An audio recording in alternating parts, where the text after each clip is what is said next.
Começa agora mais um Em Dia com a Saúde, um espaço com informação de qualidade e entrevistas com profissionais das mais diversas especialidades da saúde. O programa é uma parceria da TV UFMA com a Associação Médica Brasileira no Maranhão.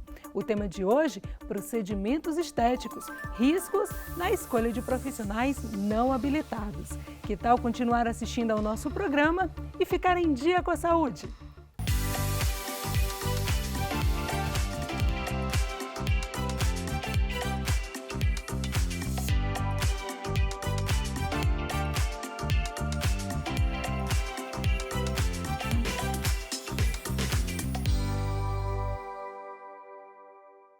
O Brasil é o campeão em número de cirurgias plásticas e o segundo que mais realiza procedimentos estéticos no mundo.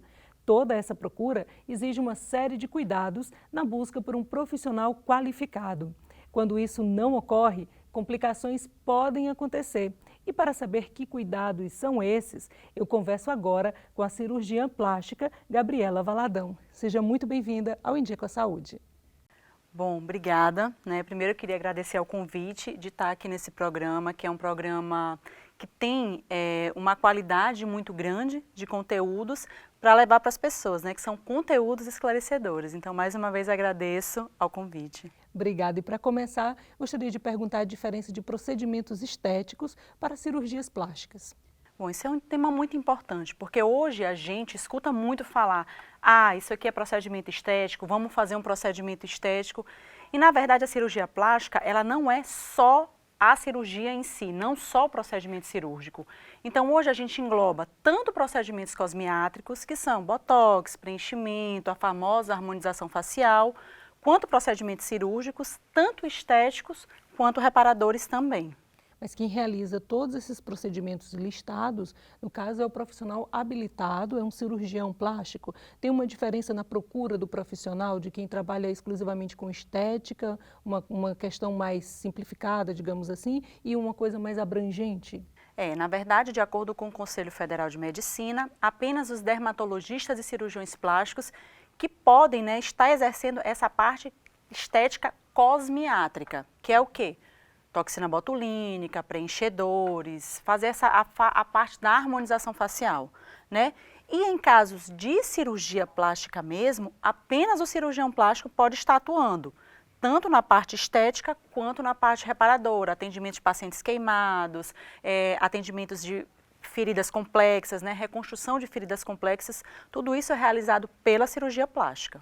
Muita gente está em casa pensando em fazer uma cirurgia plástica ou um procedimento estético, principalmente um mais elaborado. Como descobrir se esse profissional ele está de fato habilitado, se ele pode realizar esse procedimento? Na verdade, hoje o que a gente vê é a massificação dos procedimentos, Muitos profissionais fazendo muita coisa. Por exemplo, toxina botulínica, preenchedor, ele é feito por profissionais não médicos e profissionais médicos. Então, no caso do cirurgião plástico, que é um médico habilitado para a realização desse tipo de procedimento, é muito simples. É você ir no site da Sociedade Brasileira de Cirurgia Plástica, que é a SBCP, e procurar o cirurgião plástico da sua região. No caso, você escolhe aqui, onde nós estamos, Maranhão, que ele vai listar todos os cirurgiões plásticos que realmente estão habilitados para fazer isso, e que têm a formação de cirurgia plástica. Em relação à procura desse profissional, quando ele é mais especialista em uma determinada área, ele garante mais segurança do que um profissional que, de repente, tem a formação, mas ele trabalha de forma mais abrangente? Na verdade, sim.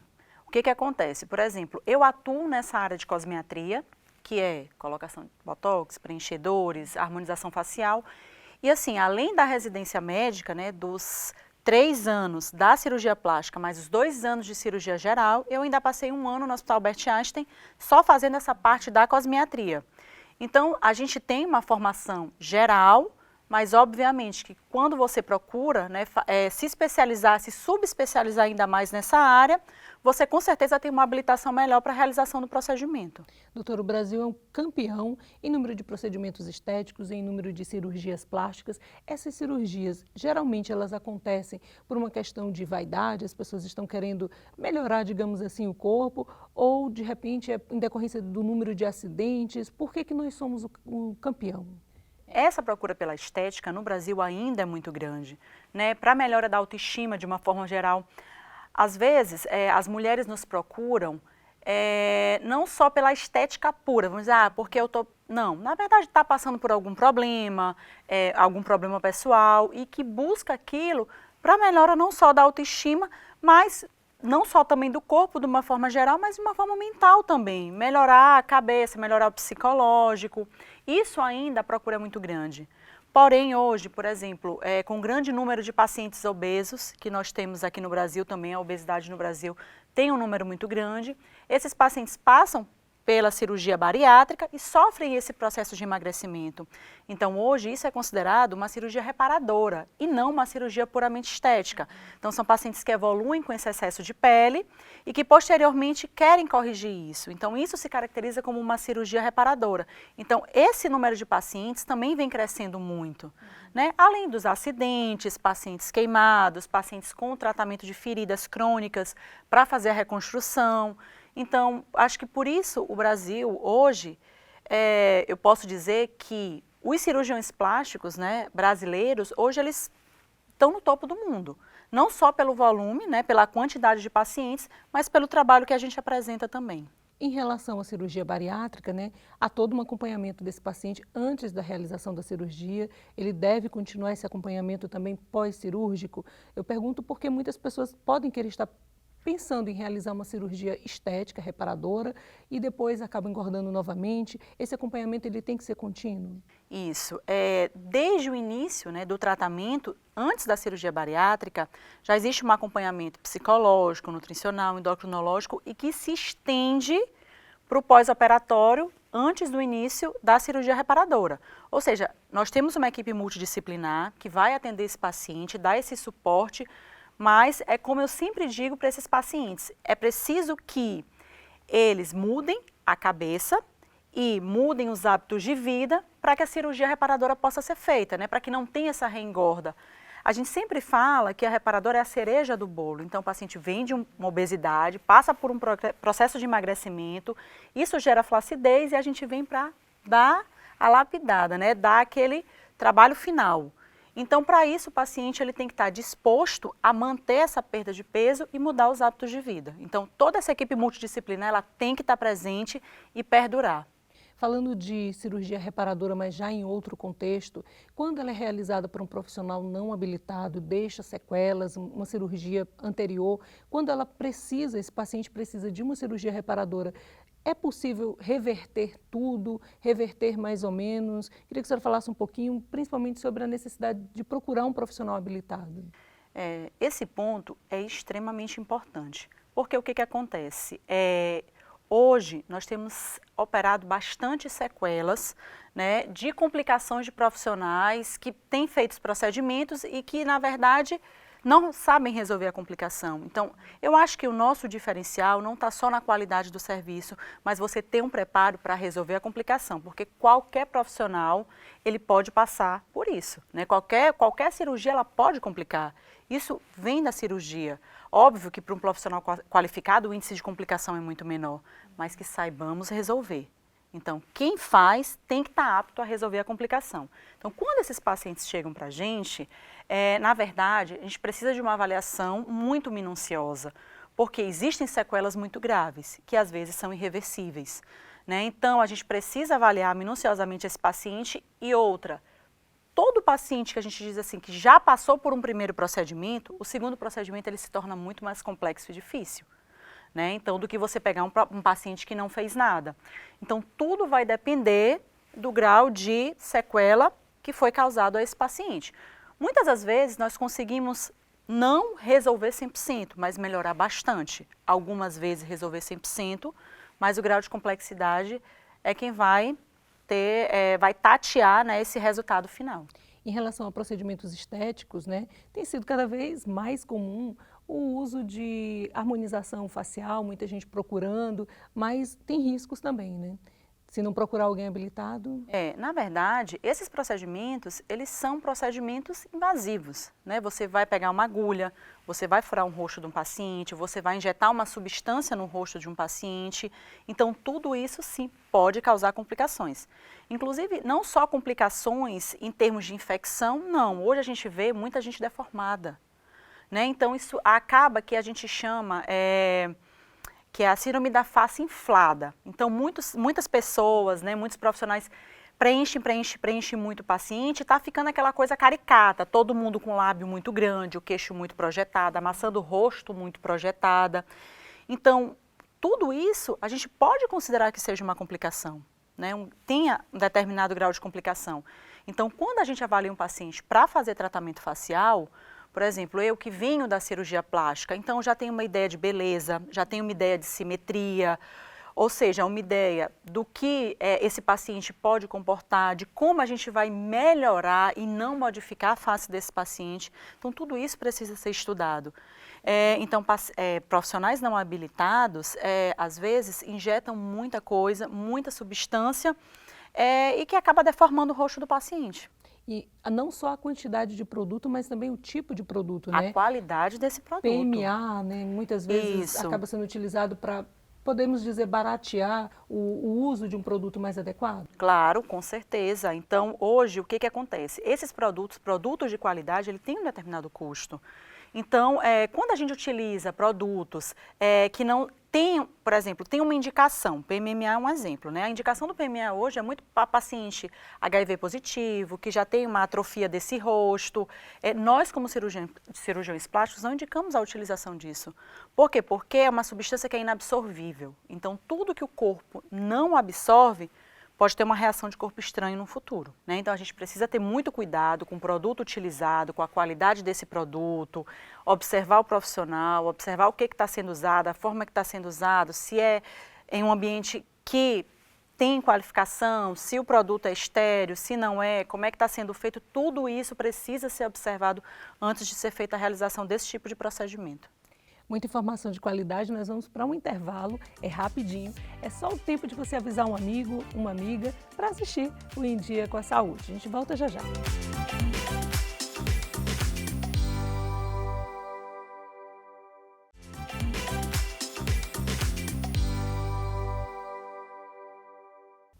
Voltamos com o nosso Em Dia com a Saúde. Eu continuo conversando com a cirurgiã plástica Gabriela Valadão sobre procedimentos estéticos e também os riscos na escolha de profissionais que não estejam habilitados. Doutora, eu gostaria de perguntar sobre a questão do peeling, do laser. Parece que são procedimentos menos invasivos, mais simples, mas eles também podem gerar complicações? Podem. No caso, quando tem a indicação errada da utilização disso, pode levar sequelas também faciais. Então, rostos manchados, né, queimaduras, inclusive. Então, até esses procedimentos que teoricamente parecem procedimentos simples, eles têm que ter a indicação correta. Não é toda a pele também que pode receber laser, peeling? Não. Na verdade, a gente precisa fazer uma anamnese desse paciente, ver a qualidade da pele, para que possa ser feita a indicação desses procedimentos. Tem uma relação com a quantidade de melanina, peles mais escuras, menos escuras? Tem uma associação? Peles mais escuras, então assim, por exemplo, peeling. Peeling você tem que ter muito cuidado para ser feito aqui no Maranhão. Por quê? Porque aqui é muito quente, a incidência solar é muito alta. Então é um procedimento, se realizado de uma forma errada, pode levar a manchas na pele. Então pacientes que têm melasma também, tudo isso precisa ser avaliado antes da indicação desses procedimentos. Alguns procedimentos exigem, por exemplo, testes alérgicos? Sim. Né? Quando você vai utilizar substâncias mais agressivas, é importante que se veja se esse paciente não vai fazer uma reação antes. Brasileiro procurando sempre um procedimento estético, uma forma de ficar mais bonito, mas quais são esses procedimentos mais procurados? O maranhense ele também acaba procurando mais ou menos esses mesmos procedimentos ou aqui tem alguma particularidade? Não, na verdade segue, né, o Brasil como um todo, né, a mulher brasileira, ela é extremamente vaidosa. Então, e a mulher maranhense também segue esse mesmo passo, né? São mulheres extremamente vaidosas. Então, hoje, dentro do consultório médico, o que a gente faz mais? toxinas botulínicas, preenchedores, bioestimuladores de colágeno para melhorar a qualidade dessa pele e corporal também. Então, celulite no bumbum, flacidez no bumbum, no abdômen. Então, as mulheres também procuram isso, né? E em relação à cirurgia plástica, a gente também tem tido uma procura muito grande, né? Durante, principalmente, o período mais próximo às férias, né? Que as pessoas têm mais tempo de repouso, a cirurgia plástica ela é bastante procurada. Então, os procedimentos estéticos e os procedimentos cirúrgicos em si ainda têm uma procura muito grande. E a mulher maranhense também segue, né, esse mesmo caminho, né, do que a população brasileira em geral. Buscar por beleza não tem problema, mas tem um problema quando vem de uma distorção da autoimagem, né? Eu queria falar com a senhora sobre isso. Hoje, com as redes sociais, é muito fácil a pessoa fazer comparações, né? Achei uma amiga mais bonita do que eu, ou levo uma foto de um artista, de quero ficar igual. Queria que a senhora falasse um pouquinho sobre essa questão da distorção da autoimagem e também sobre as orientações que a senhora acaba dando para essa pessoa que quer copiar a imagem de alguém. Olha, com a disseminação das redes sociais, não só a distorção da imagem, mas a busca de um resultado muito rápido, ela é muito comum, né? Então, a paciente chega para a gente, olha, a minha amiga fez tal procedimento, eu quero ficar com a boca igual, eu quero ficar com a mama igual, porque ela botou tantos ml de silicone, eu quero botar a mesma quantidade porque eu quero ter o meu peito igual. Então, o que a gente procura esclarecer para as pacientes hoje é a individualidade. Então, hoje não adianta você procurar buscar o resultado de alguém, porque o seu corpo é diferente, a forma como o seu organismo vai reagir a um procedimento, ela é diferente e a anatomia é diferente. Então, a gente precisa respeitar a individualidade de cada pessoa. Então, quando a pessoa me procura já com essas referências, é justamente isso que o cirurgião plástico ele tem que explicar, ele tem que atentar. É a individualidade, a personificação do tratamento. Então, você pode ter indicação de preencher o lábio, mas a sua amiga que já tem um lábio mais projetado, já talvez não precise. Entendeu? Então, a personificação do tratamento, ela é o ideal. Então, muitas vezes, a gente também tem uma distorção da imagem. Então, quando eu identifico isso e contraindico algo, na verdade, eu converso com essa pessoa para buscar, às vezes, uma terapia, para buscar algo que possa ajudar fora o procedimento estético e a cirurgia. Por quê? Porque a gente, às vezes, identifica que não é só a questão da autoestima, mas existe algo atrás, né, por trás de todas aquelas queixas que talvez a cirurgia plástica não vá corrigir e não vá trazer para essa pessoa o resultado esperado. Às vezes era uma busca que se acreditava ser física e, na verdade, estava precisando se encontrar dentro do campo emocional. Justamente. Exatamente isso. Então, eu brinco que às vezes a gente é um pouco psicólogo também, né? A gente precisa identificar, né, a verdadeira queixa da paciente e outra coisa importante uma coisa é a queixa da paciente, outra coisa é o que ela quer e outra coisa é o que a gente pode fazer.